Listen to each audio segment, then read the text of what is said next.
Hello, this is Dr. Sandy Gluckman. Today's video is for those parents who have children of any age who are having meltdowns, temper tantrums, who are defiant and angry, or perhaps the opposite, who are sad and withdrawn, or perhaps have a great deal of fears. There is something going on inside of these children, and I'd like to share this with you so that perhaps you have a whole new way of understanding what's going on with your child and the best way to deal with this effectively.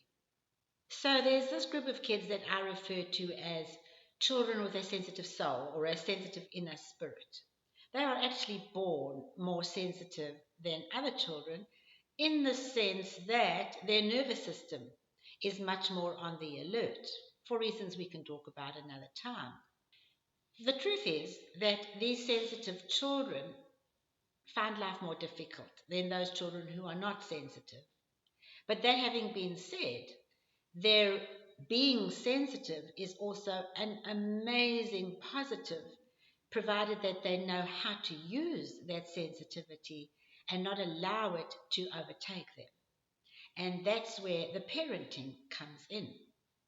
So these children have certain characteristics, and these characteristics are different to those from non sensitive children.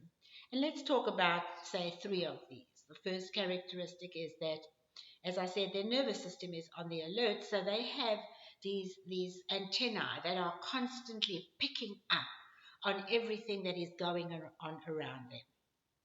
But not only do they receive a lot of input from the world, but they also think very deeply about it and they feel very deeply about it. So you can imagine that in the case of a sensitive child who's receiving all this input, there could come a point where this is overwhelming for the child.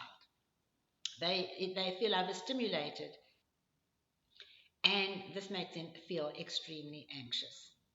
Now, you may be seeing a meltdown or a temper tantrum or withdrawal or defiance, wondering what happened now? But really, what happened is that this is a sensitive child who is feeling extremely anxious. The second characteristic of the sensitive children is that they are easily disturbed by things that they interpret as being unpleasant for them, certain sights or certain sounds. And the third characteristic is that they are extremely intuitive and perceptive, and they are easily affected by the moods of others. So when there's any tension in the air, they pick up on it very quickly. They don't know what to do with it, and it makes them anxious, and you will see some kind of a behavioral or mood response. So if you're a parent of a highly sensitive child, you may say to me, Dr. Sandy, my child's very sensitive. That's just the way the child is. What can I do?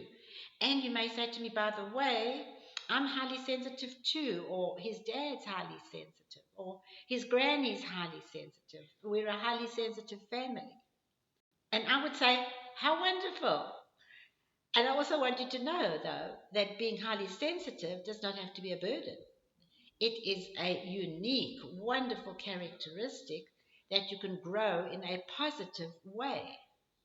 But we do first have to teach that child how to not allow the sensitivity to make him or her so anxious and to take over their lives.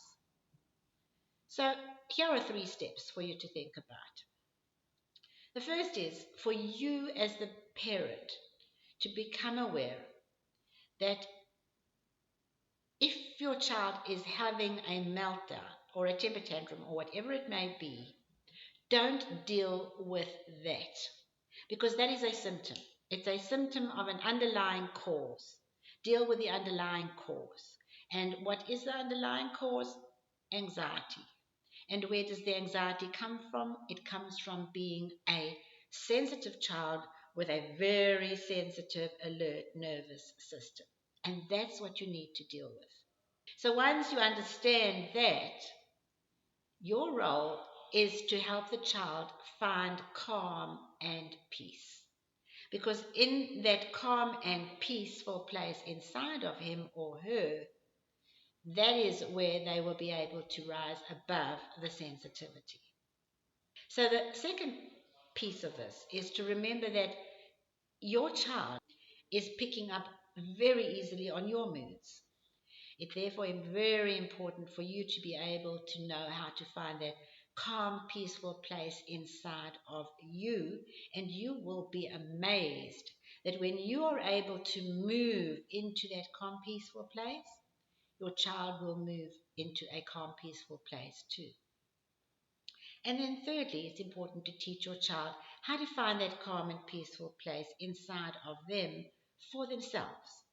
How to do that when you're not around. How to go there perhaps when they're at school and they begin to feel anxious, or when they're at a party, wherever it may be.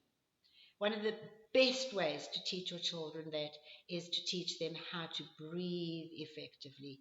And you have, I'm sure, seen my several videos on that. So I'd like to close by reminding you that if you have a child who is highly sensitive, that is wonderful.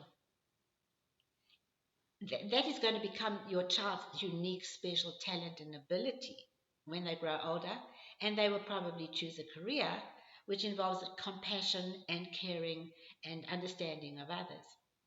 It is also, however, a responsibility for you as a parent to ensure that that sensitivity does not become a burden for them and does not overtake them.